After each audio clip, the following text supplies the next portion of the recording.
My friends, the Minimalists, are here on the Rachel Cruze Show, Thanks you so much guys. for having us. We're excited to be here. Yes, I'm so pumped you're here. And I was telling everyone earlier about your documentary and how much I just watched it and became obsessed with everything that you guys are doing.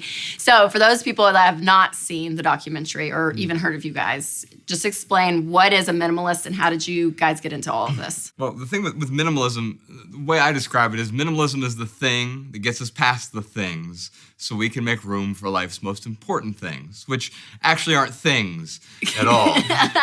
There you go. Ryan and I both grew up in Dayton, Ohio. We were really poor, and we thought the reason we were unhappy growing up is we didn't have any money. Mm-hmm. And so when I went out, when I was 18, I got that entry-level corporate job, and I spent the next dozen years sort of climbing the corporate ladder. And I'll tell you, by my late 20s, I was living the American dream. I had the six-figure salary, the luxury cars, and there was nothing inherently wrong with the stuff, but I wasn't fulfilled. I wasn't happy because, of course, I made good money, but I spent even better money. Yes. And so along with the American dream came the American debt.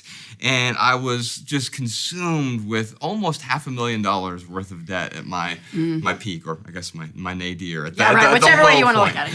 Yeah. And I didn't feel like I had control of my time, my resources, my own life. And I realized I was focused on the wrong stuff. I was focused on success and achievement. That's really where this thing called minimalism entered my life. Yeah, for me, it's interesting. If you were to have told my 18-year-old self what my 28-year-old self was going to have, I would have been so excited. And when I was 28, I found myself questioning. I was the opposite of happy. I was drowning in debt. I had a lot of discontent. I was depressed. And I remember seeing Josh. He had a major shift in the way he was living his life. And I sat him down one day and I was like, dude, what is going on with you? Why are you so happy? And that's what he... Why are you so happy? Why are you so happy? What's happening? What is going on? And he was like, he introduced me to this thing called minimalism. So Josh and I, we came up with this crazy idea called a packing party, where we decided to pack all my belongings as if I were moving. And then I would unpack only the items I needed over the next 3 weeks. So Josh came over and he literally helped me box up everything, my clothes, my kitchenware. And you weren't moving at this point. This is just the exercise. Just pretending. Yeah. The idea is if I packed up all this stuff and I really, really missed it, and I really, really wanted to put everything back out, I could totally unpack it and put everything back in its place. But of course, after 3 weeks, I had a completely different perspective on my life, a completely different perspective on my things. And I remember going to Josh and I was like, man, this is a really cool story. There might be some people out there who could benefit from this story. So, we went and did what any two 30-year-old dudes would do. We started a blog.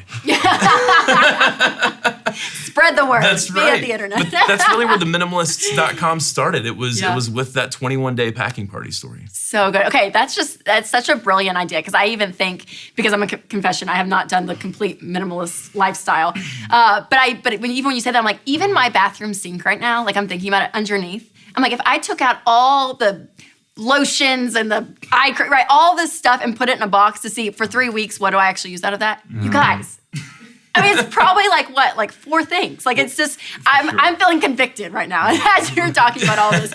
Because that's such a smart way to think about it. It really is. And I love this concept that you guys live out so well, that stuff, it doesn't fulfill you, right? And I think we all know that. And the contentment piece of that foundation of your heart is so huge in this process. So someone that's hearing this, what's the first couple of things that they need to do? So if you do want to simplify your life, the first thing you have to do is not an action. We'll get to the action in a second. First thing you need to do is ask yourself a question.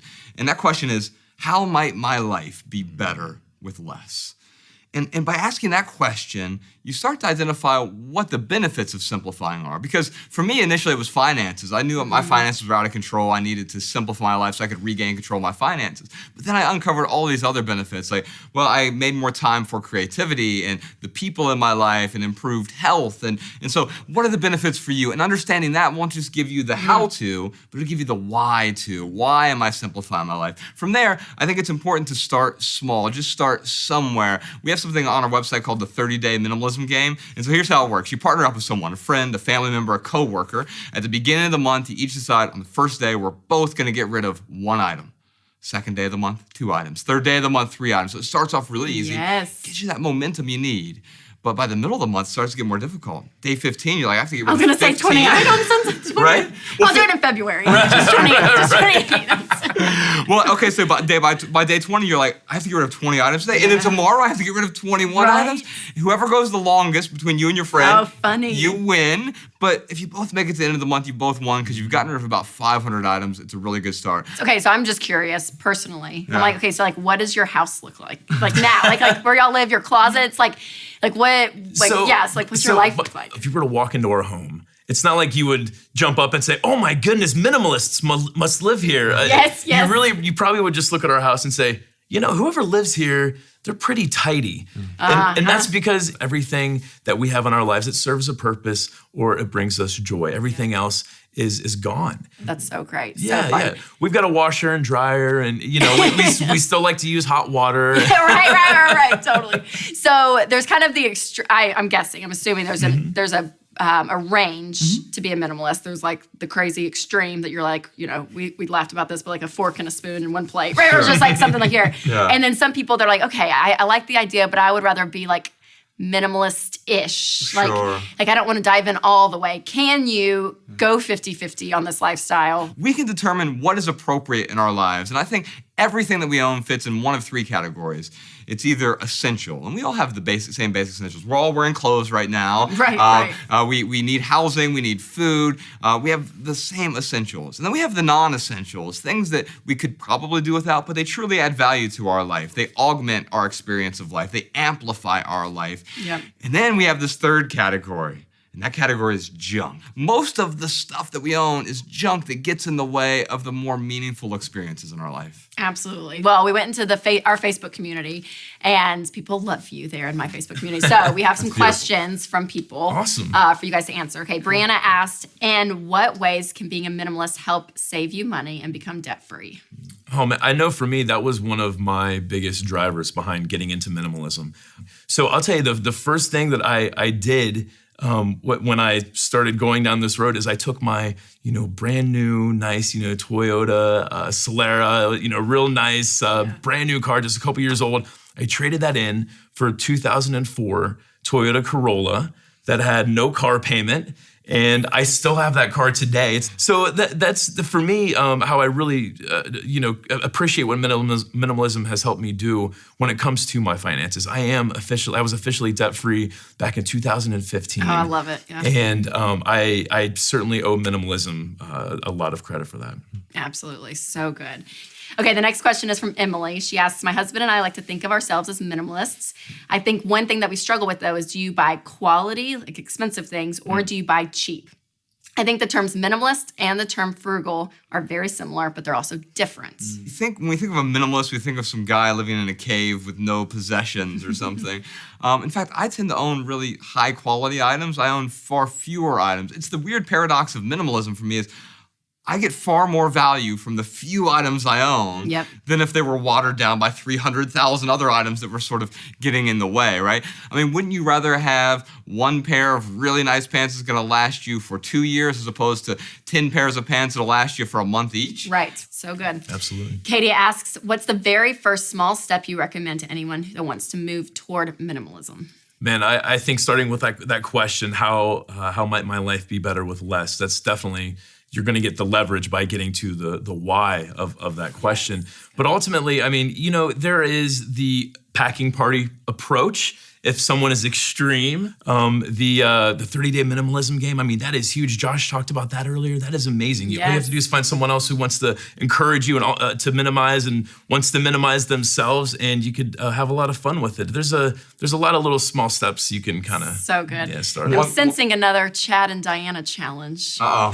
Date night challenge to the minimalism challenge. So we'll see if that happens. Okay, Nancy asks how to part with stuff when spouse wants to keep it because we might need it for if. Well, I think ultimately, in order to get a spouse or a friend or anyone else on board with this, you really have to show them the benefits. I mean, if Josh had come to me and said, hey, Ryan, you know what? Your life's a mess.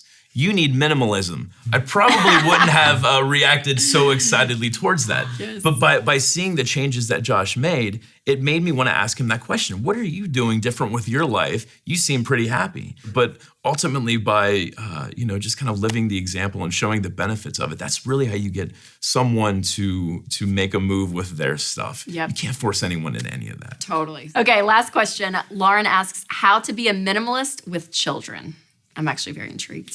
Well, what you're me gonna not answer. having any kids, it's very easy for me to project my advice onto others. That's right. I do like to use this one example. We were at an event where one of the people who showed up, they were talking about what they do with their child. The example that they gave is, their 5-year-old, 6-year-old would come home from school, and of course they got a piece of art that they've made that they're very, very proud of, and they would go to their parent, oh, can I put this on the refrigerator?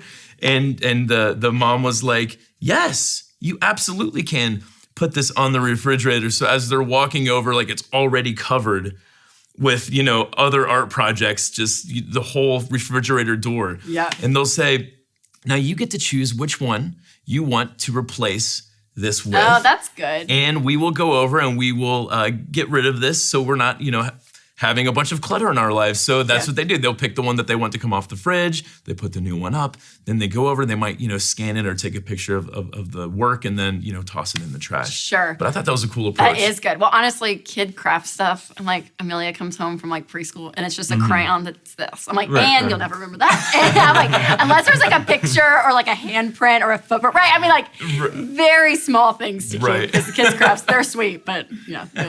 I think it's important to realize that minimalism is not about deprivation, and we need to especially keep that in mind with our kids. I know with Ella, I first, she's 5 now, but when she was really little, I'm like, oh, you're going to be a minimalist and you can play with sticks and stones and that's it.